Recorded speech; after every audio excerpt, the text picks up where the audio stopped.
ఒకడు ఆడాడు అంతే. అది కావాల్సింది పెట్టుకుంటే 8 హైట్ ఇది కాదు.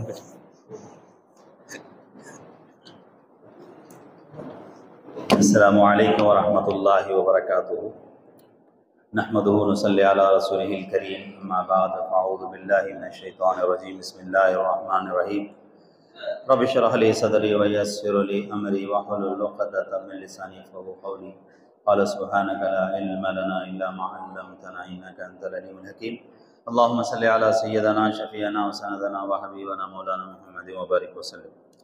చూడండి భాయ్, అల్హమ్దులిల్లా అల్లాహ్ తఆలా యొక్క దయ కరుణ మనందరిపై అమితంగా ఉంది కాబట్టి మాషాల్లా మసీద్ ఓపెనింగ్ అనేసరికి మన సమయం కేటాయించి చాలా దూర ప్రాంతాల నుంచి మాషాల్లా వచ్చి ఉన్నారు. అల్లాహ్ తఆలా మనందరి రాకని అల్లాహ్ అంగీకరించుగాక. అయితే ఏదైనా సభ, ఎక్కడైనా ఏదైనా మీటింగ్కి వెళ్తే మనం అక్కడ నుంచి ఏదో ఒక అంశం నేర్చుకుని వస్తాం. ఉదాహరణ పెళ్ళికి వెళ్ళామనుకోండి, పెళ్లి చూసి చాలా బాగా చేశాడండి, మనం కూడా ఇలా పెళ్లి చేయాలండి. అలాగే ఒక ఇల్లు చూశారు, మనం కూడా ఇలాంటి ఇల్లు కట్టాలరా, భలే కట్టాడరా, ఒక ఉద్దేశం.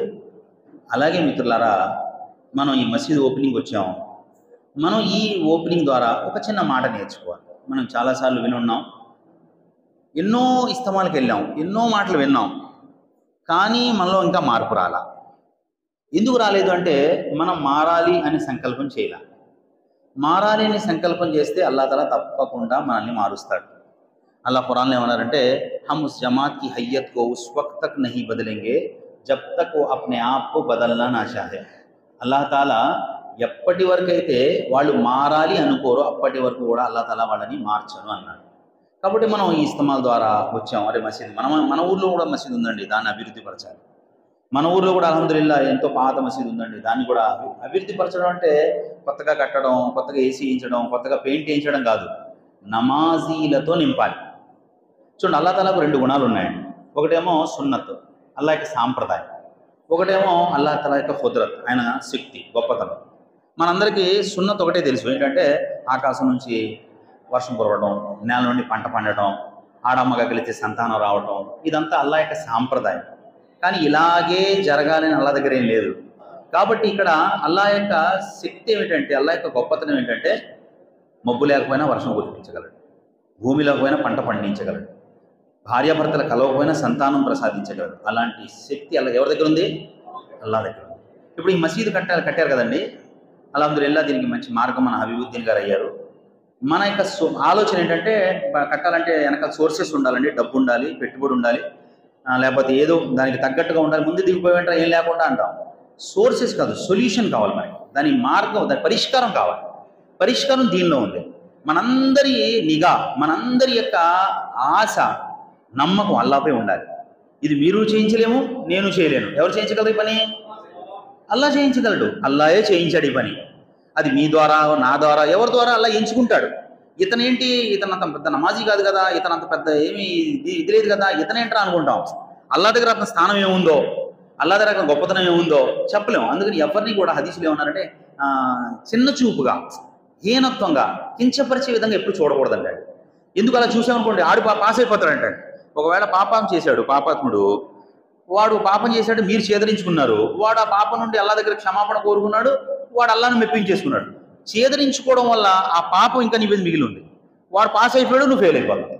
అందుకని ఎవరిని కూడా చిన్న చూపుతో చూడకూడదు. ఆడేంట్రా చేసేది, ఆడేంటి ఏం లేదు, ఆడ దగ్గర సున్నది లేదు, ఆడేమో నమాజు రాడు, టోపీ, ఇవన్నీ మనకి ఎందుకు?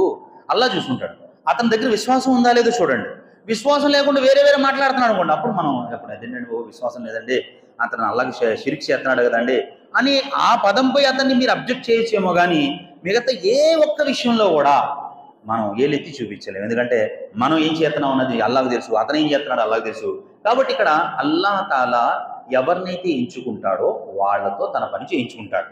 కాబట్టి ఇక్కడ మన యొక్క నిఘా, మన యొక్క చూపు ఎవరిపై ఉండాలి? అల్లాహ్పై ఉండాలి. అల్లాహ్ చేయించుకున్నాడు అల్లాహ్ పని. ఇప్పుడు దాని తర్వాత మనం చేయాల్సిన పని ఏంటంటే, ఆ అల్లాహ్ను సంతోషపరిచే కార్యక్రమం ఏంటి? మసీద్ అది కట్టించేసుకున్నాం, అల్హమ్దులిల్లా బ్రహ్మాండంగా నిర్మించుకున్నాం. అల్లాహ్ యొక్క దయ వల్ల దాని యొక్క ఏమేమి కావాలో, ఎలా కావాలో అలాగే ప్రతి వారు తమ ఆలోచనకి 10 రూపాయలు ఖర్చు పెట్టి, 100 రూపాయలు ఖర్చు పెట్టి చాలా అందంగా తయారు చేసుకున్నాం. నెక్స్ట్ దాని తర్వాత చేయాల్సిన పని ఏంటంటే దీన్ని ఎల్లప్పుడూ కలకల్లాడేలా చేయాలి. ఏం చేయాలి? ఎల్లప్పుడూ కలకల్లాడేలా చేయాలి. మనం ఆ ఒక్క విషయంలో వెనకాలు ఉన్నాం. రంజాన్ వస్తే వదలట్లా, జుమ్మా వస్తే మర్చిపోట్లా, కానీ మిగతా నమాజులు పిలిచినా వస్తలా. ఏమైనా సమస్య వచ్చిందనుకోండి, అల్లా అల్లా అల్లా అంటున్నావు, నువ్వు లేకపోతే ఇంకెవరల్లా, నువ్వు లేకపోతే పని అయిపోయిన తర్వాత గట్టెక్కేసిన తర్వాత అల్లా ఎవరా అంటున్నావు, అల్లా ఎవరు అంటున్నావు. అంటే ఏంటి? మన ఆలోచన ఏమందంటే అవసరానికి అల్లా కావాలి, అవసరం తీరిపోయితే అల్లా అక్కర్లేదు అనుకోండి. అవసరం ఉన్నా అల్లా కావాలి, అవసరం లేకపోయినా అల్లా కావాలి అన్నవాడే విశ్వాసి. అవిశ్వాసికి విశ్వాసికి తేడా ఏంటో తెలుసా? అవిశ్వాసికి విశ్వాసికి తేడా ఏంటో తెలుసా? విశ్వాసి అన్నవాడికి ఎప్పుడు అల్లాపై విశ్వాసంతో నమ్మకంతో ఉంటాడు. నిరాశ ఉండదు వాడి దగ్గర. అల్లాహ్ చేస్తాడు, అల్లాహ్ చేస్తాడండి, ఇంకెవరు చేస్తారండి? ఆశ ఆశ ఎక్కడ చూసినా నలుగురికి నిరాశ కనపడుతుంది, ఆడుకుంటే ఆశ కనపడుతుంటుంది. అల్లాహ్ చేస్తాడు. అవిశ్వాసం ఎవరంటే నిరాశ పడ్డవాడు. అది చేయడండి. అబ్బే ఎన్ని సంవత్సరాలు చదువుతున్నాం నమాజ్, మేము పాత మసీద్ కాడి నుంచి చదువుతున్నాం, ఏమి ఎత్తలేదండి అల్లా. అందుకే ఒకడు కలిశాడు. అతను ఏమన్నాడంటే నేను నమాజ్ చదవనండి బాబు అన్నాడు. యారా, మా అమ్మ ఎన్నో నమాజులు చేసింది, అసలు నమాజ్ వదిలేదు, మమ్మల్ని నమాజ్కి వెళ్ళి తినేసేది, మా అమ్మ హజ్ యాత్రకి వెళ్ళి చచ్చిపోయింది అక్కడ, అల్లా అలా చేసాడేంటి మా అమ్మనే, అందుకే నేను నమాజ్ చదవను అంటాడు. ఒరి మంకో, ఇది అర్థం ఉంది అసలు? వాళ్ళ అమ్మ అల్లాను మెప్పించుకోవడం వల్ల ఎలాంటి ఆశను అల్లా అంగీకరించాడో ఎక్కడొచ్చింది చావుడికి? హజ్ యాత్రలో వచ్చింది. అల్లా యొక్క కరుణ కురిచేటటువంటి ప్రదేశాన్న మొట్టమొదటి చెప్పారు కదా, మొట్టమొదటి ఇల్లు కాబాని అల్లా తలా నిర్మింపజేసి అలాంటి పవిత్రమైన ప్రదేశంలో ఆవిడకి చావు వచ్చిందంటే ఎంత పుణ్యాత్మురాలు ఆవిడ. అల్లా నా తల్లికి అంత గొప్ప దర్జా ఇచ్చాడని ఆ ఆలోచన మానేసి మా అమ్మ అక్కడ చెప్పేశాడు మా నాన్న అల్లా తలా, అందుకని నేను రానంటున్నాడు. ఒకడు ఒక ఆయన కలిశాడు. అతను ఏమంటాడంటే మా అమ్మ ఎప్పుడు రోజా మానలేదండి, రోజా స్థితిలో చచ్చిపోయిందండి, నేను రోజాలు కూడా ఉన్నాను అంటాడు. ఇదేంటి రోజా స్థితిలో చావు అనేది ఎప్పుడైనా వస్తుందా? అది రోజాల్లో ఉండటం, అది నమాజులో ఉండడం, హజ్ యాత్రలో ఉండడం, అల్లాను ఆరాధించుకుంటూ వెళ్ళటం అనేది ఎంత గొప్ప విషయం. అల్లా యొక్క ప్రియపాత్రలు ఏమడిగేవారంటే, అల్లా నేను సజ్జదాలో ఉండగా నీ ముందు శిరస్సు వంచి నీ ఆరాధన చేసుకునేటటువంటి స్థితిలో నన్ను తీసుకెళ్ళవయా అని దువాలు చేసేవాళ్ళు ఉన్నారు. చావు ఎక్కడైనా వస్తుంది, బండి మీద వస్తుంది, ఇంట్లో వస్తుంది, ప్రయాణం ఎక్కడైనా వస్తుంది. అది అల్లా యొక్క ఆరాధన చేస్తూ అల్లాకు కృతజ్ఞత తెలిపేటటువంటి స్థితిలో రావడం అనేది చాలా అదృష్టం. కాబట్టి ఇక్కడ మన పని అయితే ఒకలాగా, పని అవ్వకపోతే ఒకలాగా కాదు. పని చేసేవాడు, మన సమస్యల్ని తీర్చేవాడు అల్లా ఒక్కడే. ఇక్కడ మనం ఏంటంటే అడగాలంటే ఏం చేయాలి? రావాలి కదా, నమాజ్కి వస్తే అడుగుతాం. అందుకని మిత్రులారా, నమాజ్ ఎప్పుడు మానదు. నమాజ్ మానేమా మన జీవితంలో ప్రశాంతత ఉండదు, మన జీవితంలో సుఖం ఉండదు, అల్లా యొక్క సహకారం ఉండదు, అల్లా యొక్క దయ మనకు లభించదు. అల్లా యొక్క దయ రావాలన్నా, మనం సుఖంగా ఉండాలన్నా, సంతోషంగా ఉండాలన్నా మనం నమాజీలుగా మారాలి. ఎలా మారాలి? నమాజీలుగా మారాలి. ఒకటి నేను ఎప్పుడు ఉదాహరణ చెప్పుకుంటాను. ఏంటది? ఒకటి జ్వరం వచ్చింది. జ్వరం వస్తే ఎలా ఉంటుందండి? ఎలా ఉంటుంది? కళ్ళు ఎర్రగా అయిపోయి, తలపోటు వచ్చేసి, వేడెక్కి, ఒళ్ళంతా వేడెక్కేసి నీరసంగా ఉంటాడు. మీలాంటి కూడా కలిశాడు. ఏంట్రా అన్నాడు, జ్వరంగా ఉందని పొద్దు నుంచి, అది డోలో ఉందిరా నా దగ్గర వేసుకో అన్నాడు. డోలో 650 ఇచ్చాడు, అడిగి జేబులో పెట్టుకున్నాడు. అసలులో కలిశాడు, మళ్ళీ సేమ్ అలాగే ఉన్నాడు, ఇంకా బాగా ఇది అయిపోయాడు. ఏంట్రా చెప్పాను కదండి జ్వరంలో కనపడి మధ్యాహ్నం జ్వరం ఉంది. అవును నేను ట్యాబ్లెట్ ఇచ్చాను కదా.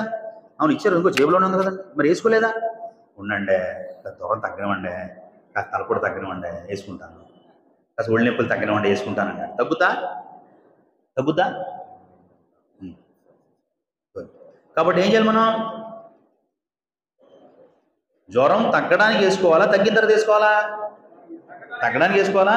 మనం కూడా ఎలాగంటున్నాం, నమాజ్ చదవండి అంటే ఇప్పుడు సమస్యలు ఉన్న తీరనివ్వండి సార్, ఇప్పుడు సమస్యలు ఉన్న తీరనివ్వండి సార్ అన్నాడు. అంటే తీరిన తర్వాత నమాజ్ చదవడం కరెక్టా? తీర్చుకోవడానికి నమాజ్ చదవడం కరెక్టా? తీర్చుకోవడానికి నమాజ్ చేయడం కరెక్ట్ కాదు. ప్రతి ఒక్కరు ఇన్షాల్లా నమాజ్ యొక్క బాధ్యత తీసుకోండి. చేద్దామండి ఇన్షాల్లా. అల్లా మనందరికీ కూడా చెప్పేదానికంటే వినేదానికంటే ఆచరించే భాగ్యం ప్రసాదించుగాక. ఎక్కడెక్కడైతే మనం మసీదుల్లో ఉన్నామో ఆ మసీదుని అభివృద్ధిపరిచి అల్లా యొక్క సహకారాన్ని పొందే గొప్పతనాన్ని అల్లా తన దయతో మనందరికీ ప్రసాదించుగాక. దగ్గరికి వచ్చేయండి, దువా చేసుకుందాం ఇన్షాల్లా. ఛానల్లో వీడియోస్ చూసే మీ అందరికీ నా యొక్క ఒక రిక్వెస్ట్ ఏమిటి అంటే, తప్పకుండా మన వీడియోస్ని లైక్ చేయండి. మీరు లైక్ చేయటం వల్ల ఏమవుతుంది అంటే యూట్యూబ్ మన వీడియోస్ని ఇంకా ఎక్కువ ప్రజలకు చూపిస్తుంది అనమాట. తర్వాత మీకు ఇంకా నచ్చిందనుకోండి, కాస్త కామెంట్ చేయండి, మాషా అల్లా, సుబ్హానల్లా, జజాకుముల్లా అని చెప్పి. ఇంకా నచ్చిందనుకోండి, తప్పకుండా మన ఛానల్ని సబ్స్క్రైబ్ చేసుకోండి, వీడియోస్ షేర్ చేయండి. జజాకుముల్లా.